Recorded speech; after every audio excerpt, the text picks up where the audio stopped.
J'aimerais bien être naturalisée. Ouais, très bien. Ah, ça. Alors, je regardais juste votre dossier et puis Ça, effectivement, vous êtes là. histoire de...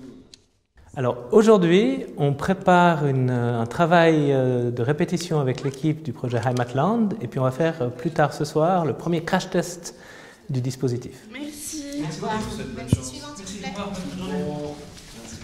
Bonjour. Heimatland, c'est un pays fictif et c'est pas vraiment une pièce, c'est plutôt, on va dire, un jeu de rôle théâtral qui va mettre le public en situation de migrants dans un nouveau pays dans lequel ils arrivent et ils vont devoir gérer leur parcours avec l'administration du pays. Puis ensuite, on fera un débrief en groupe entre les participants qui sera suivi d'une table ronde participative avec des experts universitaires du thème.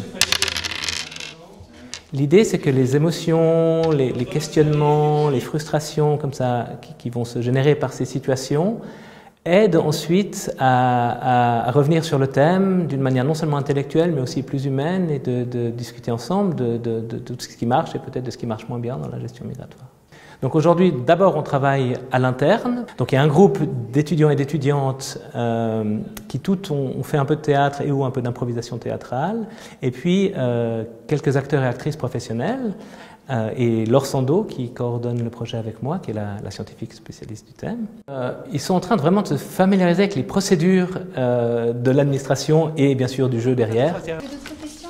Donc à comprendre quels sont leurs rôles. Il y a des rôles très très diversifiés. Il y a vraiment des membres de l'administration qui ont des fonctions différentes dans l'administration. Et puis il y a 2-3 personnes qui sont un peu garantes du dispositif. Il y a ce qu'on appelle des fonctionnaires du destin. Il y a des agents, on va dire, de la police, et des choses comme ça qui circulent dans l'espace. Ouais, je vais patrouiller, ouais. C'est pas du tout une pièce classique. On a fait un énorme travail de préparation pour leur donner du matériel qui se trouve dans un classeur officiel, un peu un classeur fédéral.